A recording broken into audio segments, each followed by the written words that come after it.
কবিগুরু লহ মোর প্রণাম। প্রশ্ন, রবীন্দ্রনাথ ঠাকুর। মাগো, আমায় ছুটি দিতে বল, সকাল থেকে পড়েছি যে মেলা।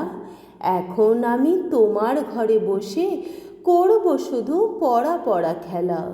তুমি বলছো দুপুর এখন সবে, না হয় যেন সত্যি হলো তাই। একদিনও কি দুপুরবেলা হলে বিকাল হলো মনে করতে নাই?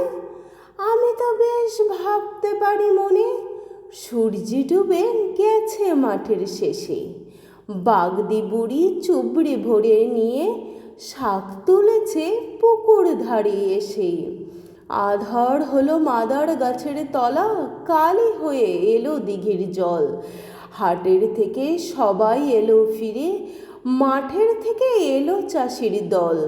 মনে কর না উঠল সাঁঝের তারা, মনে কর না সন্ধ্যা হলো যেন। রাতের বেলা দুপুর যদি হয়, দুপুরবেলা রাত হবে না কেন?